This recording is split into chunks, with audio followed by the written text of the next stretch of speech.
Sarah Mitchell's alarm clock buzzed at exactly 5:30 in the morning, just as it had every day for the past 18 months. She rolled out of her narrow dormitory bed with practiced silence, her bare feet touching the cold linoleum floor without making a sound. Her roommate, Jessica, continued sleeping peacefully, unaware that the girl she shared a room with could move through darkness like a ghost. The morning routine was sacred to Sarah, even though she told no one about it. While other students at Riverside University stumbled to their 8 o'clock classes with coffee-stained shirts and messy hair, Sarah had already completed a workout that would challenge most professional athletes. She had learned long ago that discipline was the difference between survival and failure, and old habits died hard. Sarah pulled on worn running shoes and slipped out of Morrison Hall into the pre-dawn darkness. The campus was empty except for a few security guards making their rounds, and that was exactly how she preferred it. She had chosen this university specifically because it was small, quiet, and far from anywhere she might be recognized. Here, in rural Pennsylvania, she was just another scholarship student trying to earn a degree in environmental science. The first mile was always the hardest, not because of physical strain, but because of memory. Every footfall on the asphalt path triggered flashbacks she couldn't quite silence. The sound of helicopter rotors, the weight of tactical gear, the metallic taste of fear and adrenaline that came with jumping out of perfectly good aircraft in a hostile territory. Sarah pushed these thoughts away and focused on her breathing, counting each exhale until her mind found the peace that running usually brought. By the time she completed her 6-mile circuit around the campus perimeter, the sun was beginning to rise over the dormitory buildings.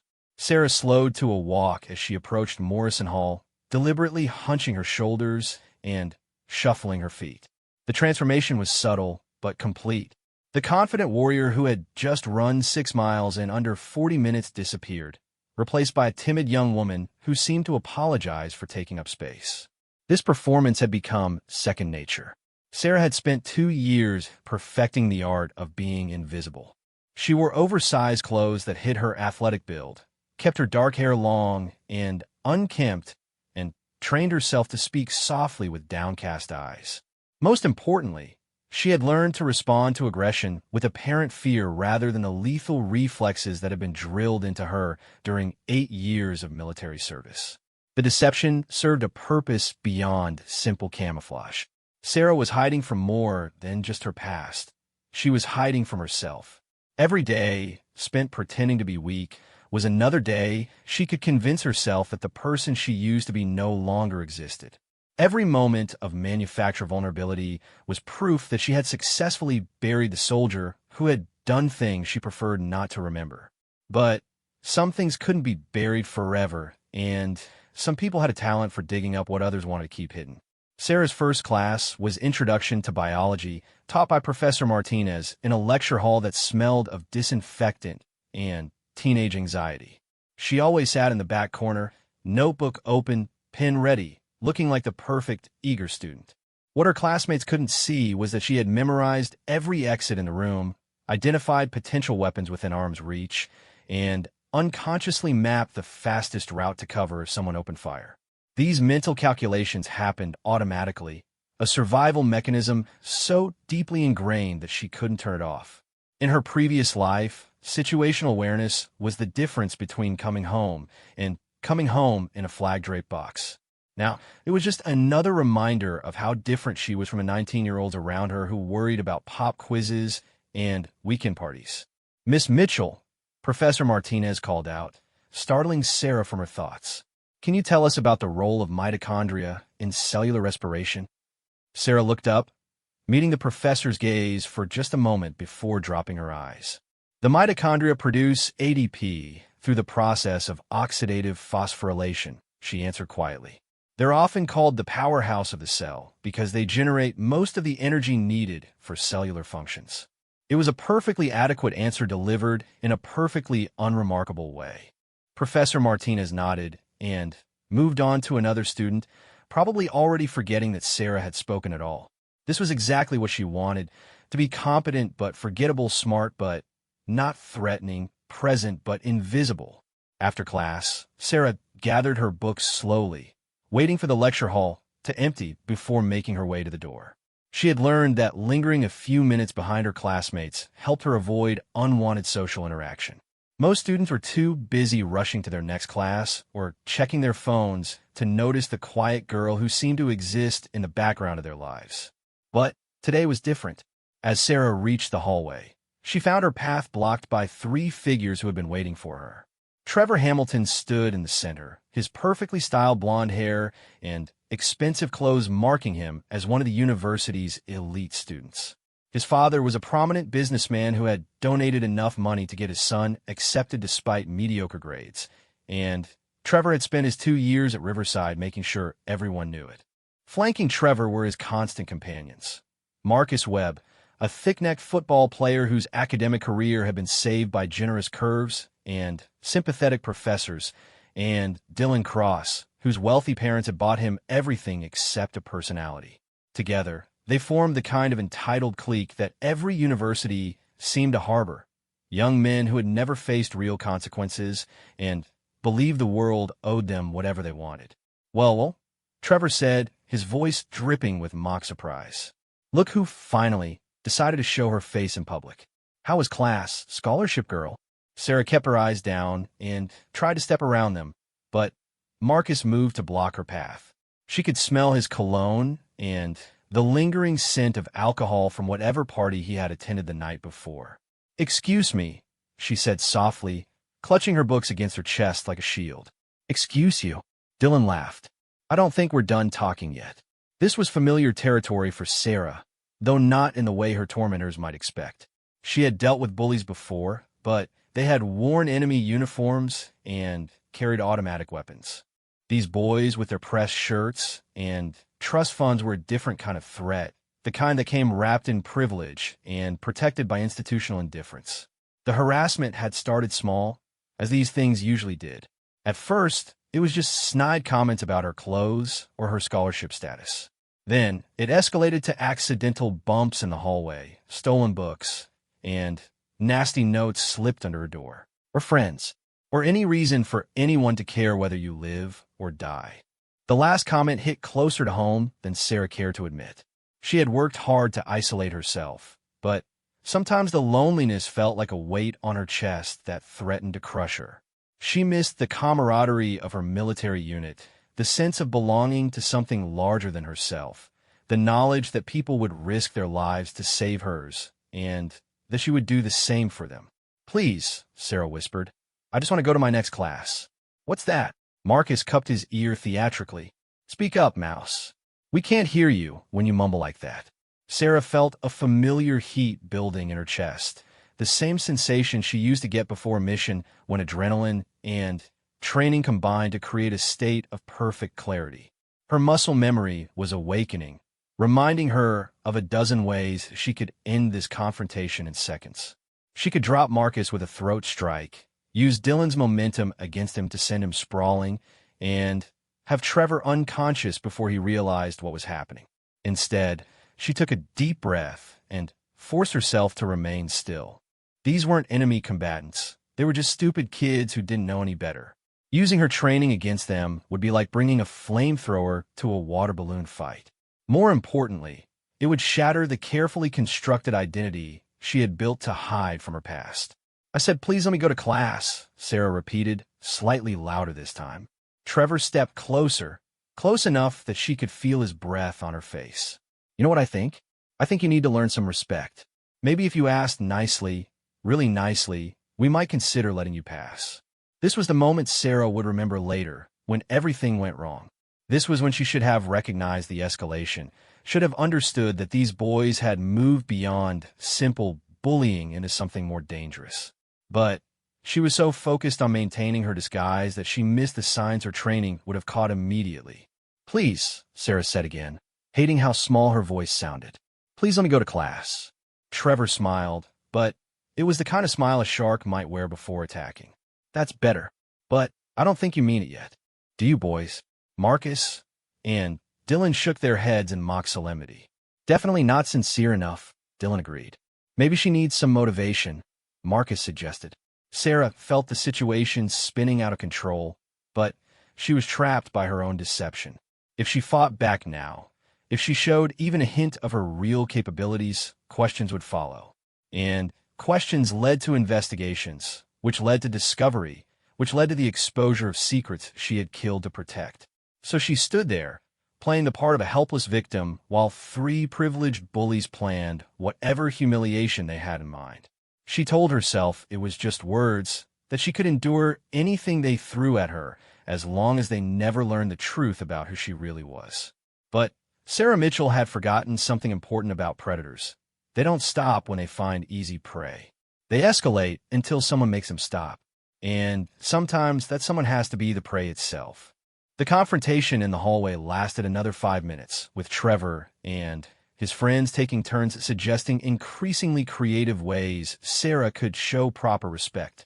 Most of their suggestions involved kneeling, groveling, or performing degrading acts that would have been humiliating for anyone, let alone someone who had once been among the elite warriors of the United States military. Sarah endured it all with downcast eyes and quiet whimpers, playing her role to perfection. Inside, though, a part of her that she had worked hard to suppress was beginning to stir. It was the part that had earned her the Navy SEAL Trident, the part that had survived missions behind enemy lines, the part that had never backed down from a fight when the stakes really mattered. That part was getting tired of hiding. Finally, Trevor seemed to grow bored with this psychological torture. "All right, scholarship girl," he said with exaggerated magnanimity. "We'll let you go to your little class. But remember, we can find you anytime we want. And next time, we might not be so generous." Sarah nodded quickly and hurried past them, keeping her head down until she turned the corner and was out of sight. Only then did she allow herself to straighten up slightly, though she kept the posture of defeat until she reached her next classroom. As she sat through advanced chemistry, taking careful notes and answering questions in her quiet, unremarkable voice, Sarah tried to convince herself that she had handled the situation correctly. She had maintained her cover, avoided escalation, and gotten through another day without revealing her true nature.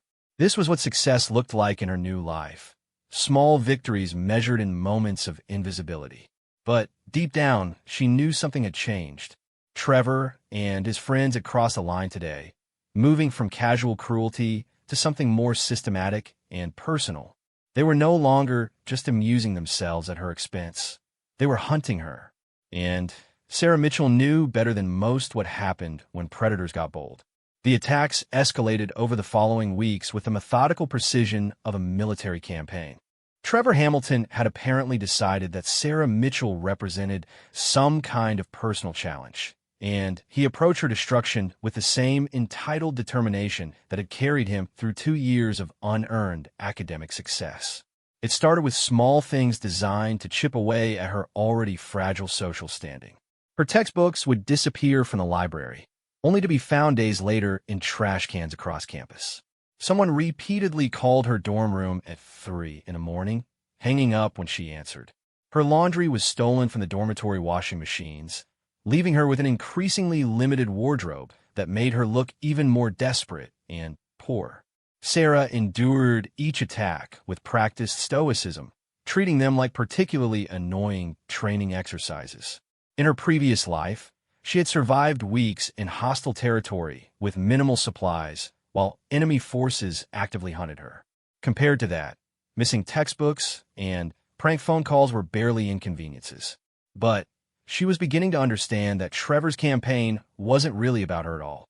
She was simply a convenient target for someone who needed to dominate others to feel powerful. In the military, she had encountered similar personalities, usually officers who had never seen real combat, but felt compelled to prove their authority through petty cruelties. The solution in those cases had been to transfer units or wait for someone higher in the chain of command to notice and intervene. Here, though, Sarah was on her own. She had no commanding officer to report to, no team to watch her back, and no institutional structure designed to protect people like her from people like Trevor. She was just another scholarship student from a poor background, exactly the kind of person the university quietly tolerated while catering to the children of wealthy donors. The social dynamics of civilian life continued to baffle Sarah, even after 2 years of study. In the military, hierarchy was clear and based on competence, experience, and rank. Everyone knew where they stood and what was expected of them. Here, status seemed to flow from family wealth, physical attractiveness, and social connections that had nothing to do with actual ability or character. Trevor Hamilton was a perfect example of this twisted meritocracy. He was objectively mediocre at everything he attempted.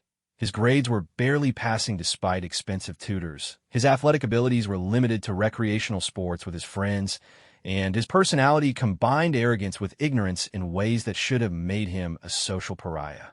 But his father's money bought him respect, his family's connections opened doors, and his willingness to hurt others maintained his position among the campus elite. Sarah found herself studying him with the same analytical detachment she had once applied to enemy positions. Trevor's confidence was genuine, but unearned, built on a foundation of privilege rather than accomplishment.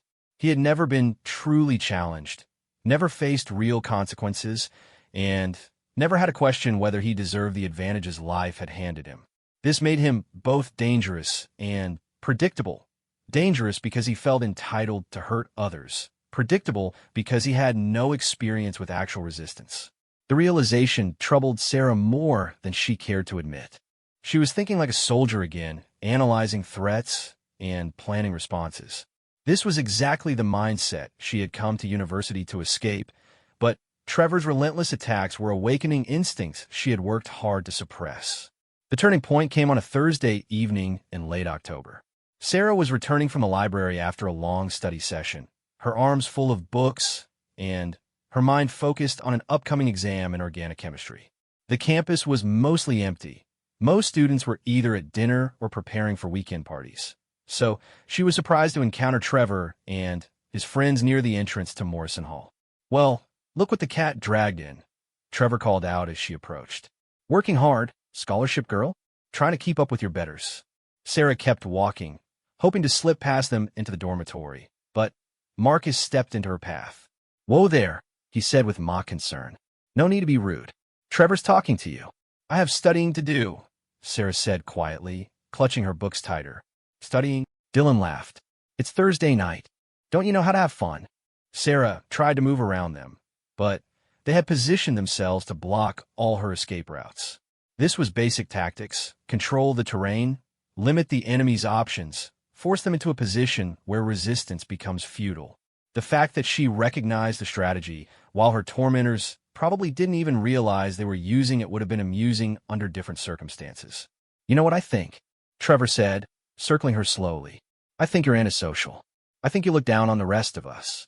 I think you think you're better than everyone else just because you can memorize textbooks." This accusation was so absurd that Sarah almost laughed. She spent her entire life trying to appear inferior, going out of her way to avoid attention or recognition. The idea that anyone could see arrogance in her carefully crafted meekness suggested that Trevor was projecting his own insecurities onto her. "That's not true," Sarah protested weakly. "Oh, but I think it is," Trevor continued. "I think you need an attitude adjustment. I think you need to learn what happens to people who think they're special." The threat was clear enough that even Sarah's civilian disguise couldn't miss it. These weren't just words anymore. Trevor was working himself up to something physical. Sarah could see it in his body language, hear it in his voice, feel in the way the group's energy was shifting from casual cruelty to focused aggression. She had two choices: maintain her cover and accept whatever they had planned, or drop the act and end this before it got worse. The smart move was obvious. 3 untrained college students versus someone with her background was hardly a fair fight. She could disable all of them in seconds and walk away without breaking a sweat. But smart wasn't the same as wise. Fighting back would mean questions, investigations, and the inevitable discovery of her military background. And once people started digging in her past, they might uncover things that were supposed to stay buried forever. So Sarah made the choice she had been making for 2 years. She chose deception over truth, weakness over strength, victimhood over justice. "Please," she whispered, "just leave me alone." Trevor's smile widened. He had been testing her limits, and Her continued submission gave him exactly the answer he wanted. "That's not how this works," he said. "See, I've been thinking about our little relationship, and I've decided it needs to evolve. You can't just exist here without paying your dues. You need to contribute something to the social order." "What do you want?" Sarah asked. Though she was afraid, she already knew. "Well," Trevor said thoughtfully, "it occurs to me that someone like you, someone with no friends, no social standing, no protection, might be willing to perform certain services in exchange for being left alone." The implications of his suggestion hit Sarah like a physical blow. Trevor wasn't just talking about humiliation anymore. He was talking about assault. He was so confident in his power over her, so certain of her helplessness, that he was essentially announcing his intention to commit a serious crime. Sarah felt something crack inside her chest. It was the sound of a carefully constructed identity beginning to fracture under pressure it was never designed to withstand. For 2 years, she had told herself that playing the victim was a choice, a strategic decision that served a greater purpose. But standing there in the empty courtyard with 3 predators closing in, she realized that the line between pretending to be helpless and actually being helpless had blurred beyond recognition. "I don't understand," she said, buying time while her mind raced through options. "Oh, I think you do," Trevor replied. "I think you understand perfectly. The question is whether you're smart enough to cooperate willingly or whether we need to persuade you." Marcus cracked his knuckles meaningfully while Dylan checked to make sure they were still alone. These weren't random acts of intimidation. They were coordinated preparations for assault. Sarah realized with growing alarm that this wasn't the first time these 3 had done something like this. They were too organized, too confident, too comfortable with the idea of using force against someone they perceived as defenseless. "There's got to be another way," Sarah said desperately. "I could help you with homework, or do research for your papers, or we're not looking for tutoring," Trevor interrupted. "We're looking for something much more personal. Something that will help you remember your place in the social hierarchy." Sarah's training was screaming at her to act. Every instinct developed through years of dangerous missions demanded that she end this threat before it escalated further. But her civilian identity held her back, whispering reminders about the life she was trying to build and the secrets she was trying to protect. The internal struggle was tearing her apart. She was simultaneously one of the most dangerous people on campus and one of the most vulnerable. She had the skills to neutralize any threat, but using those skills would destroy everything she had worked to accomplish since leaving the military. "I need time to think," Sarah said, hoping to delay whatever they had planned.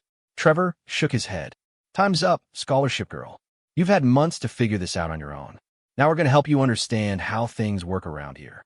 He nodded to Marcus and Dylan, and Sarah realized with crystalline clarity that she was out of options. They were going to assault her right here, right now, confident that her apparent helplessness and social isolation would protect them from consequences. In their minds, she was just another victim who could be used and discarded without anyone caring enough to investigate. They were about to learn how wrong they were. But even as Sarah felt her combat training awakening, even as her body prepared for violence with reflexes honed through years of lethal encounters, a part of her mind was already calculating the cost of fighting back. Once she revealed what she was capable of, there would be no going back to her carefully constructed life of invisibility. Her cover would be blown, her secrets exposed, and her chance at a normal civilian existence destroyed. The question was whether protecting those secrets was worth enduring what Trevor and his friends had planned. As the 3 young men moved to surround her, Sarah Mitchell faced the first real choice she had confronted since leaving the military: remain a victim and preserve her false identity, or become a warrior again and accept the consequences. Time seemed to slow as her predators closed in. Sarah could see every detail with perfect clarity: Trevor's confident smirk, Marcus's eager anticipation, Dylan's nervous excitement. They thought they knew what was about to happen. They thought they had cornered helpless prey. They had no idea they were about to unleash something that should have stayed buried. The first hand reached for her arm, and Sarah felt 2 years of careful deception crumble into dust. Her body moved without conscious thought, muscle memory taking control, as training overcame fear. The quiet scholarship student vanished, replaced by someone who had earned her place among the world's elite warriors through blood, sweat, and absolute determination. But even as Sarah prepared to defend herself, a small voice in the back of her mind whispered a warning. Once you open this door, you can never close it again. Once they see what you really are, there's no going back to being what you pretended to be. The choice was made for her when Marcus grabbed her wrist. What happened next would change everything. Marcus's hand had barely closed around Sarah's wrist when her body erupted into motion. 2 years of suppressed reflexes exploded to the surface like water through a broken dam, overwhelming her conscious mind with pure, trained instinct. The wrist grip break was textbook perfect. Sarah pivoted her arm against Marcus's thumb, the weakest point of his hold, while stepping into his body to disrupt his balance. Before he could react to his sudden loss of control, her elbow drove upward into his solar plexus with surgical precision. The strike hit the nerve cluster exactly right, paralyzing his diaphragm and dropping him to his knees, gasping helplessly for air that wouldn't come. Dylan moved next, his football training making him faster than Trevor, but nowhere near fast enough. Sarah saw his charge coming from her peripheral vision and pivoted smoothly, using his momentum against him. Her hands found his wrist and shoulder, and a textbook hip throw sent all 200 pounds of him flying through the air to crash into the brick wall of Morrison Hall with a sickening thud. The entire exchange took less than 3 seconds. Trevor, who had been reaching into his jacket pocket for something Sarah didn't want to identify, froze in shock as he processed the impossible transformation happening in front of him. The helpless scholarship student had just neutralized 2 grown men with movements so fast and efficient they seemed choreographed. What the hell? Trevor breathed, his voice shaking with disbelief and the first tremor of real fear. Sarah stood perfectly still in the center of the courtyard, her body balanced and ready, her mind now operating with the crystalline clarity that had once made her one of the Navy's most effective operators. The meek posture was gone, replaced by the coiled readiness of a predator. Her eyes, which had spent months avoiding contact, now locked onto Trevor's with the kind of focused intensity that had once made enemy combatants surrender without a fight. For the first time in 2 years, Sarah Mitchell was exactly who she was supposed to be. "You have approximately 30 seconds to leave," she said, her voice calm, but carrying an undercurrent of lethal authority that made Trevor take an involuntary step backward. After that, I stopped being polite. Trevor looked around the courtyard in growing panic. Marcus was still on his knees, clutching his chest and making small, whimpering sounds as he struggled to breathe. Dylan was slumped against the wall, conscious but dazed, blood trickling from his nose where it had connected with the brick. Neither of them was going to be any help. "You're crazy," Trevor stammered, trying to reassert some kind of control over a situation that had spiraled far beyond his understanding. "You can't just attack people like that. I'll have you arrested. I'll have you expelled." "My father will—" "Your father," Sarah interrupted quietly, "is not here. Your money is not here. Your connections are not here. Right now it's just you and me, and you have about 20 seconds left." The transformation was complete now. Every gesture, every word, every micro-expression radiated the kind of controlled violence that came from years of military training. Trevor found himself looking at someone who obviously knew a dozen ways to kill him, and was clearly considering which one to use. But Trevor Hamilton had never backed down from anything in his privileged life. Even faced with evidence that contradicted everything he thought he knew about the world, his entitled arrogance refused to accept that he could be outmatched by a scholarship student from a poor background. "You think this is over?" he snarled, pulling out his cell phone with shaking hands. "You think you can assault 3 students and just walk away? I'm calling campus security right now. I'm calling the police. I'm calling my father's lawyer." Sarah watched him dial with the detached interest of someone observing an insect's behavior. Trevor's threats might have terrified the person she had been pretending to be, but they meant nothing to the person she actually was. Campus security consisted of retired cops who wouldn't know real violence if it bit them. The local police were small-town officers whose biggest challenges involved drunk college students.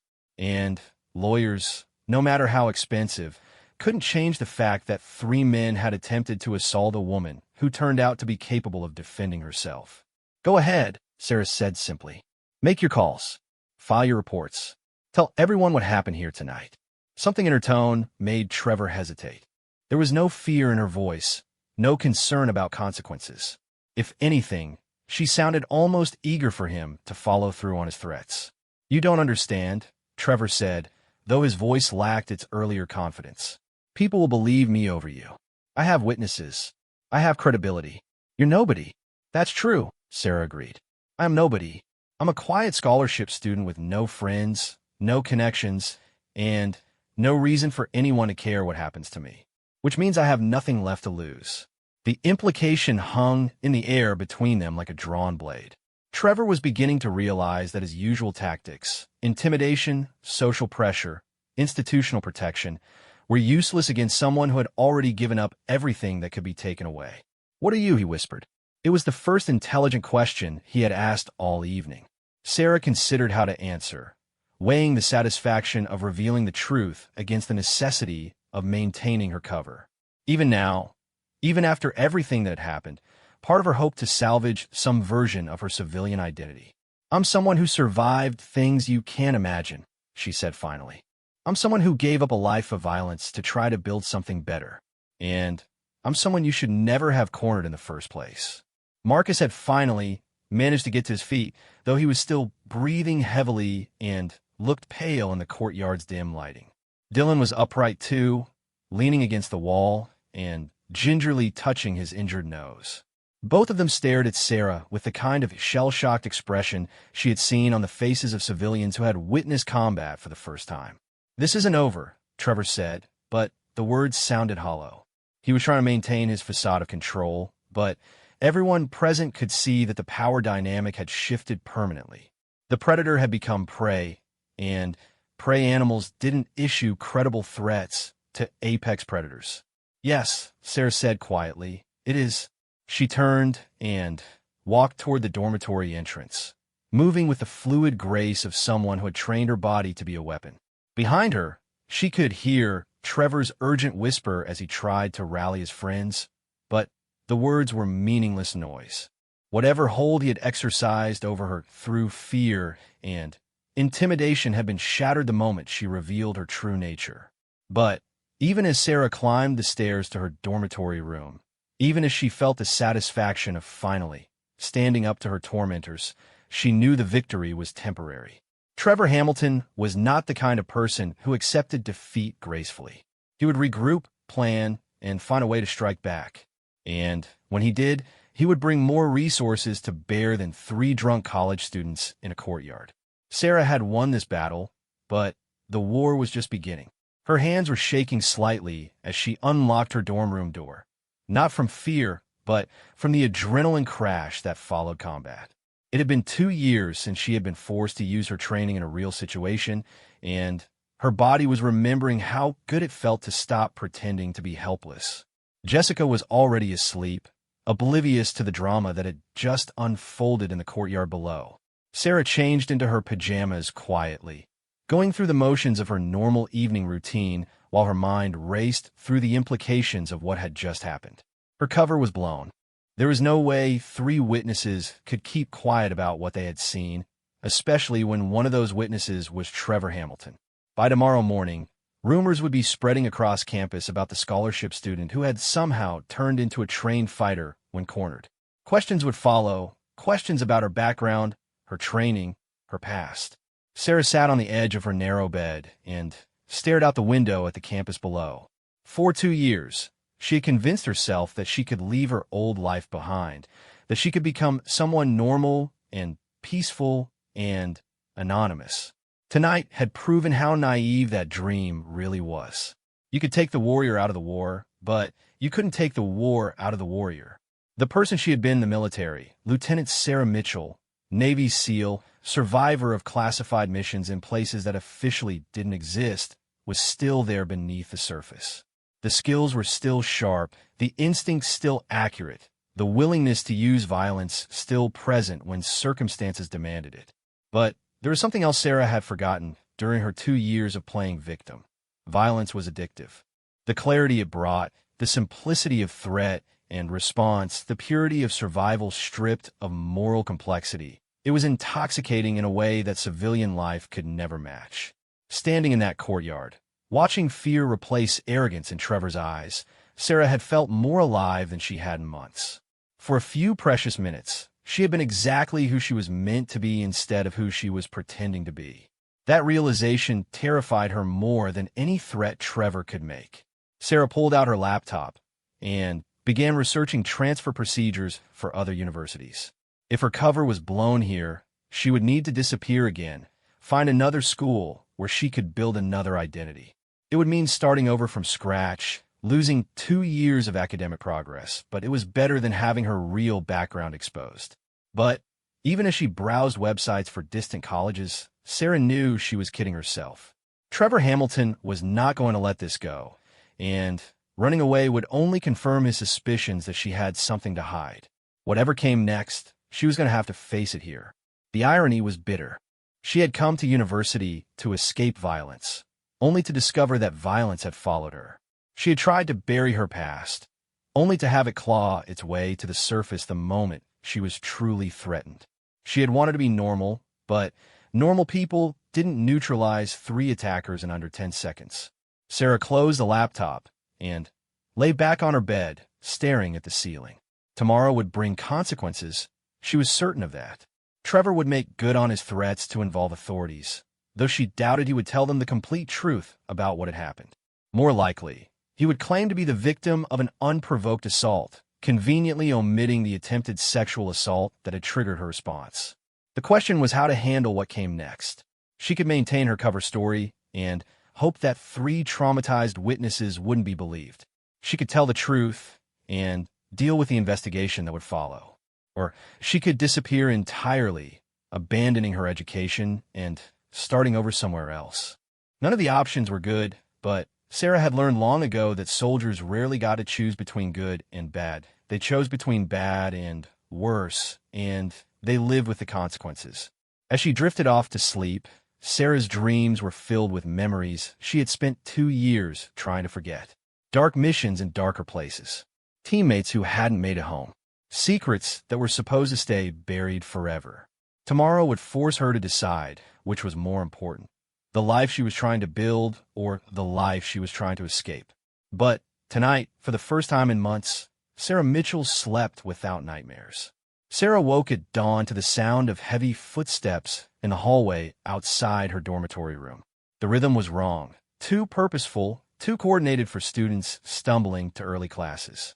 Her eyes snapped open immediately, and she was fully alert before her feet hit the floor, a survival reflex from years of operations where the difference between sleep and wakefulness could mean the difference between life and death. Jessica was still asleep in the next bed, oblivious to the approaching danger that Sarah's trained senses had detected. Through the thin walls, Sarah could hear muffled voices speaking in the clipped, professional tones of law enforcement. Her stomach tightened as she recognized the sound of a coordinated search. The knock, when it came, was exactly what she expected. Firm, authoritative, and repeated 3 times in the manner police were taught to announce their presence. Sarah pulled on a robe and checked the peephole to confirm what she already knew. 2 campus security officers flanked by what appeared to be local police detectives. "Miss Mitchell." The voice carried the kind of bureaucratic authority that brooked no argument. "Campus security. We need to speak with you about an incident that occurred last night." Sarah opened the door partway, maintaining the posture of a confused and slightly frightened student. "I'm sorry, what incident? Is everything all right?" The lead campus security officer was a thin man in his 50s with the bearing of someone who had never seen real authority, but enjoyed the small amount he possessed. His nameplate read Director Harrison, and his expression suggested he was taking this investigation very seriously. "Miss Mitchell, we received a report that you were involved in an altercation last night near Morrison Hall. We need you to come with us for questioning." Sarah felt the familiar pre-mission calm settling over her mind. She had known this moment would come. Trevor Hamilton was exactly the type of entitled predator who would run to authority figures when his own predation was interrupted. The only question was how much he had told them and how much they believed. "I'd be happy to answer your questions," Sarah said quietly, "but I'm not sure what altercation you're referring to. I was at the library last night studying for an exam." Director Harrison consulted a notebook with exaggerated importance. "According to our information, you assaulted 3 students in the courtyard at approximately 9:15 p.m. The complainants have provided detailed statements and are seeking to press charges." The phrasing told Sarah everything she needed to know about Trevor's version of events. He had painted himself and his friends as innocent victims of an unprovoked attack, carefully omitting any mention of attempted sexual assault or the systematic bullying campaign that had preceded it. This was exactly what she had expected, but it still stung to realize how completely the system was rigged in favor of people like him. "I think there's been a misunderstanding," Sarah said, maintaining her facade of confused innocence. "I didn't assault anyone. I was defending myself. That's what we're here to determine." Director Harrison replied with the self-important air of someone who enjoyed wielding even limited power. "You'll need to come with us to provide a formal statement." Sarah nodded and asked for a moment to get dressed. As she closed the door, she could hear Jessica stirring in her bed, probably awakened by the voices in the hallway. Sarah dressed quickly in her most innocuous clothing, jeans, a plain sweater, sneakers, and grabbed her student ID.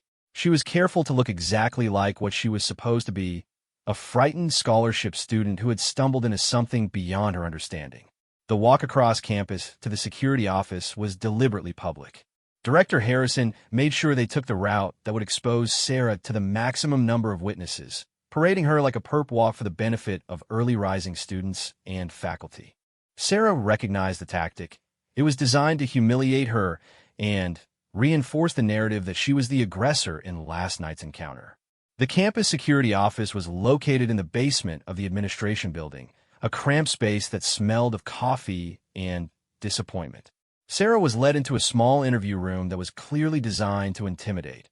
Harsh fluorescent lighting, uncomfortable chairs, and a one-way mirror that probably hadn't been cleaned since the building was constructed. Director Harrison sat across from her with a digital recorder and a legal pad, adopting the pose of a serious investigator. "Miss Mitchell, I want you to understand the gravity of this situation. 3 students have accused you of assault and battery. One of them required medical attention for his injuries. This is a very serious matter." Sarah kept her expression neutral, though internally she was cataloging the lies embedded in Harrison's statement. Marcus might have been shaken up, but he certainly hadn't required medical attention for what amounted to having his wind knocked out. The exaggeration was almost certainly Trevor's work, designed to make her actions sound more vicious than they actually were. "I understand this is serious," Sarah said quietly, "but I need you to understand that I was defending myself against an attempted assault. 3 men cornered me and made it clear they intended to hurt me. I did only what was necessary to escape." Harrison made a show of writing down her words, though Sarah suspected he had already decided what his report would say regardless of her statement. The complainants tell a very different story. According to them, you initiated the confrontation and attacked them without provocation. They claim you used some kind of martial arts training to injure them. There it was, the question Sarah had been dreading. Her defensive actions had been too skilled, too efficient, too obviously the product of professional training. A normal college student might have gotten lucky with a wild punch or a desperate kick, but the precision with which she had neutralized 3 attackers had clearly impressed even casual observers. "I took a few self-defense classes in high school," Sarah lied smoothly. "When someone grabbed me, I guess my training kicked in. I was scared and just wanted to get away." It was a plausible explanation, the kind of story that might satisfy someone who wasn't looking too hard for the truth. But Sarah could see skepticism in Harrison's eyes. He was no expert in combat, but he had apparently seen enough of the aftermath to doubt that a few self-defense classes could account for what had happened. "Miss Mitchell," Harrison said, leaning forward slightly, "I want you to think very carefully about your answer to this next question. Have you ever had any military training?" Sarah felt her heart skip a beat, but kept her expression carefully blank. This was the question she had been preparing for since the moment she decided to attend university. Her cover story was solid. Sarah Mitchell from rural Pennsylvania, daughter of a single mother who worked double shifts at a factory, high school graduate who had earned a scholarship through academic excellence and financial need. But cover stories only worked if nobody looked too closely. If Harrison decided to dig deeper, if he contacted military databases or ran background checks beyond the superficial verification the university had performed, her carefully constructed identity would crumble. "No," Sarah said firmly. "I've never been in the military. I went straight to college after high school." Harrison studied her face for a long moment, clearly weighing her words against what he had observed and what he had been told. Sarah met his gaze with the kind of nervous but honest expression that an innocent person might wear when falsely accused of serious crimes. "The witnesses describe your actions as extremely professional," Harrison continued. "They claim you move like someone with advanced combat training. They're suggesting you might have lied about your background to gain admission to the university." Sarah felt a flash of anger at the accusation, though she was careful not to let it show. Trevor and his friends were so determined to paint her as the aggressor that they were willing to fabricate elaborate conspiracy theories. The irony was that they were accidentally close to the truth, but for all the wrong reasons. "Director Harrison," Sarah said, allowing a note of frustrated innocence to creep in her voice, "I don't know what these students think they saw, but I can promise you that I've never lied about anything on my application. I'm here on academic scholarship because my grades qualified me. I've never claimed to be anything other than what I am, a student trying to get an education." It was technically true, though Sarah was acutely aware of the lies of omission embedded in every word. She had never explicitly lied about her military service because the question had never been directly asked.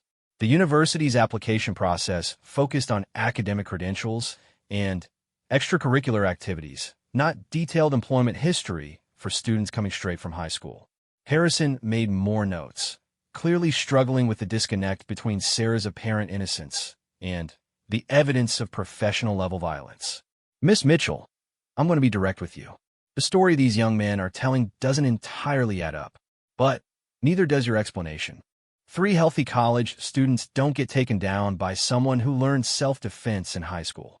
Sarah sensed an opportunity in his skepticism. If Harrison was beginning to doubt Trevor's version of events, she might be able to plant enough reasonable doubt to avoid serious consequences.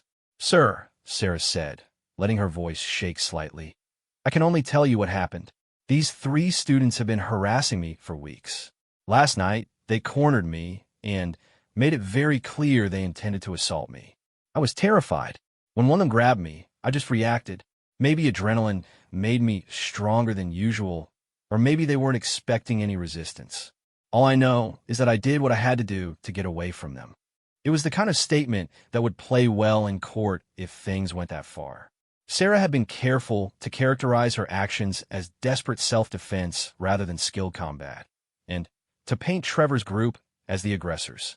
More importantly, she had introduced the crucial element of sexual assault, which completely changed the legal and moral calculus of the situation. Harrison's expression shifted slightly, and Sarah realized she had hit upon something he hadn't expected.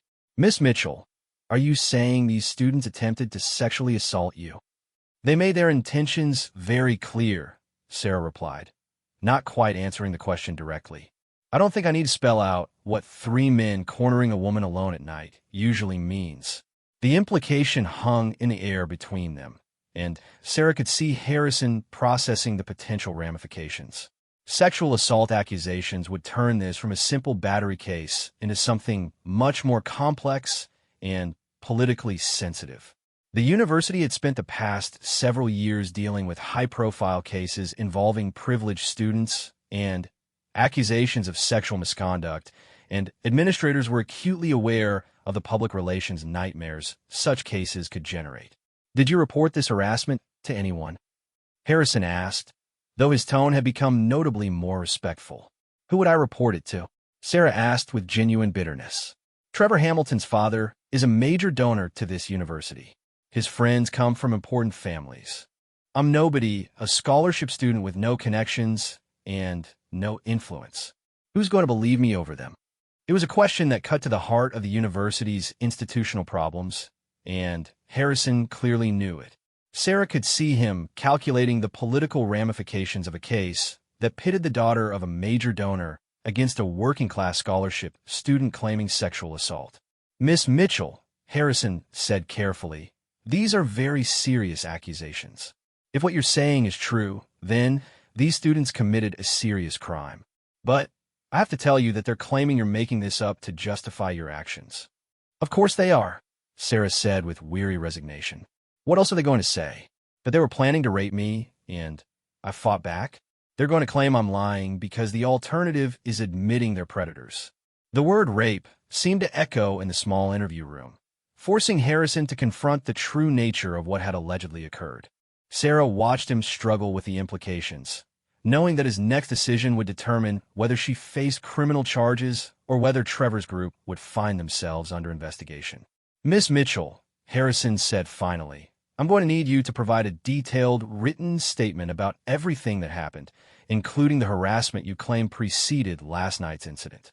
I'm also going to need you to consider whether you want to file formal charges against these students for attempted sexual assault."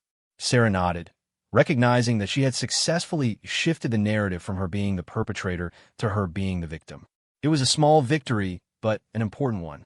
As long as the focus remained on Trevor's actions rather than her background, she might be able to maintain her cover. But even as she prepared to write her statement, Sarah knew this was only the beginning. Trevor Hamilton was not going to accept defeat gracefully, and he had resources she could only imagine. He would fight back, and when he did, he would dig deeper into her past than anyone had before. The question was whether her cover would hold under that kind of scrutiny, or whether her carefully buried secrets would finally surface to destroy the life she had worked so hard to build. 3 weeks after the confrontation in the courtyard, Sarah Mitchell stood on the roof of Morrison Hall in the pre-dawn darkness, looking out over the campus that had become her battlefield. The events following her interview with Director Harrison had unfolded with the inexorable precision of a military campaign, each move and counter-move escalating the conflict beyond anything she had anticipated. Trevor Hamilton had not taken her sexual assault allegations lying down. Within hours of Harrison's investigation expanding to include his conduct, Trevor's father had arrived on campus with a team of lawyers that probably cost more than Sarah's annual tuition. They had systematically dismantled her accusations with the kind of legal firepower that only unlimited money could buy. Security camera footage from the library had been subpoenaed and analyzed, revealing that Sarah had left earlier than she claimed, a minor discrepancy that was seized upon as evidence of her dishonesty. Character witnesses had been produced to testify to Trevor's outstanding moral character, including professors who had received generous donations from the Hamilton Family Foundation. Most damaging of all, a private investigator had been hired to examine Sarah's background with the kind of thoroughness that made her increasingly nervous. But Sarah had not been idle either. Her military training included psychological operations, and she understood how to wage war in the court of public opinion. Anonymous posts on social media began circulating stories about Trevor's past behavior, carefully crafted to suggest a pattern of predatory conduct without crossing the line into actionable defamation.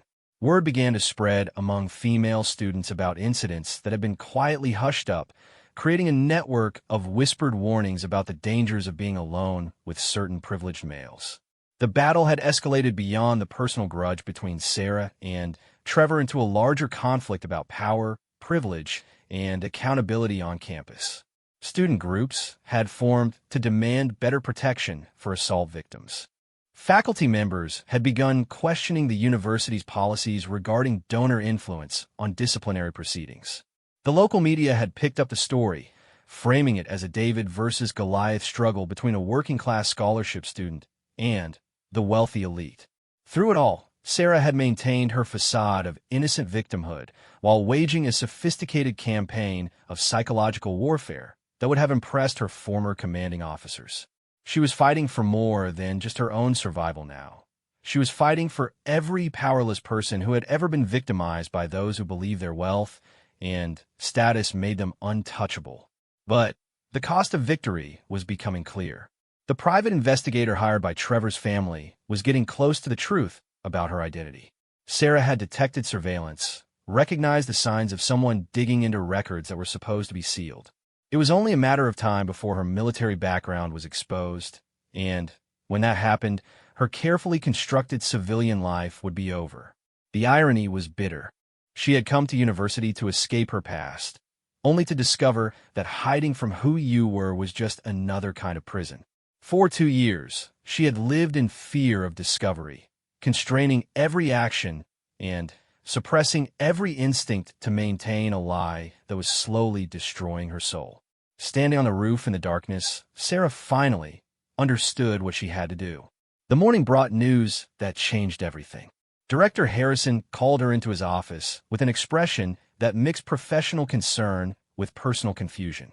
The private investigator's preliminary report sat on his desk like an unexploded bomb, and Sarah knew from his demeanor that her deepest secrets had finally been uncovered.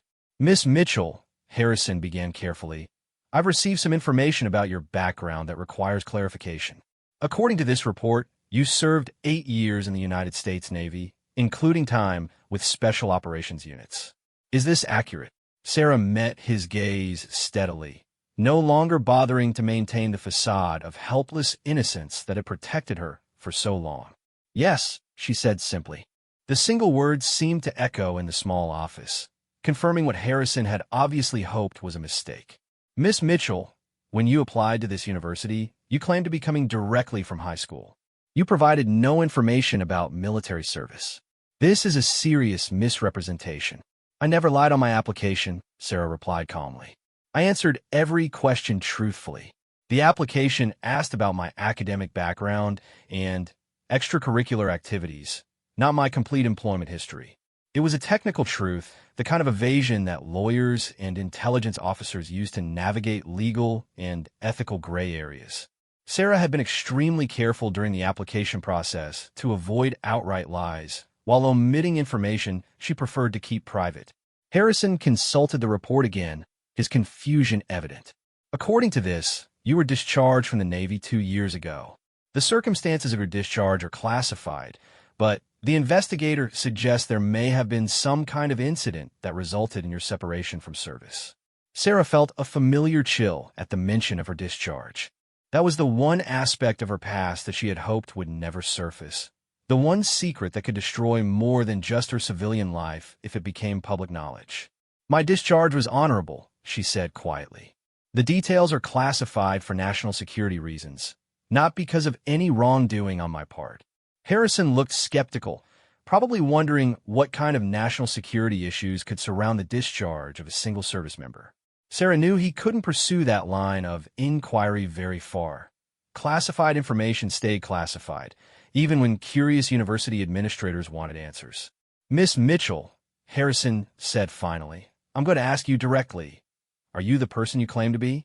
Is Sarah Mitchell your real name? Are you a 19-year-old college student, or are you someone much older with a military background that you've deliberately concealed?"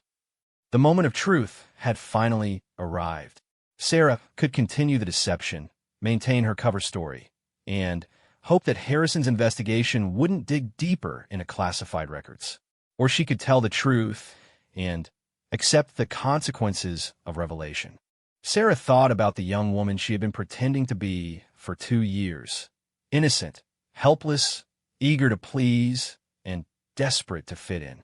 Then she thought about the person she actually was, a warrior who had earned her place among the world's elite soldiers through blood, sweat, and absolute determination.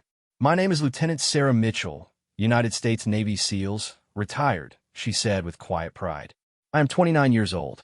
I came to this university because I wanted to build a life outside the military, and I thought I could do that by becoming someone different. I was wrong." Harrison stared at her in shock, probably wondering how he had failed to notice that he was dealing with someone whose training and experience made her far more dangerous than any college student had a right to be. "A Navy SEAL," he repeated slowly. "You're telling me that for the past 2 years, this university has had an active military operator enrolled as an undergraduate student?" "Former military operator," Sarah corrected. "I left that life behind when I came here. Or at least I tried to." The truth was liberating in a way Sarah hadn't expected. For 2 years, she had carried the weight of constant deception, always watching her words and actions to maintain a character that grew more constraining with each passing day. Now, finally, she could speak honestly about who she was and what she had done. Harrison was quiet for a long moment, processing the implications of her revelation. Miss Mitchell, Lieutenant Mitchell, this changes everything about the incident with Mr. Hamilton and his friends. If you're a trained military operator, then your actions that night take on a very different character. Do they? Sarah asked. 3 men cornered a woman with the intent to assault her. She defended herself using the skills available to her. The fact that she was more skilled than they expected doesn't change the fundamental nature of what happened. It was a fair point, and Harrison seemed to recognize it. In the eyes of the law, Sarah's right to self-defense didn't diminish because she was more capable of defending herself than the average person. If anything, Trevor's group should have been grateful that someone with her training had shown such restraint. Lieutenant, Harrison said, using her military rank for the first time, I have to ask, why didn't you tell us this from the beginning? Why maintain the deception even after the incident occurred? Sarah considered the question carefully. The real answer involved classified operations, state secrets, and the kind of gray area activities that governments prefer to keep buried. She had come to university not just to escape her military past, but to hide from people who might want to ask uncomfortable questions about things she had done in service to her country. Because I wanted a normal life, she said finally. I wanted to be a student, not a soldier.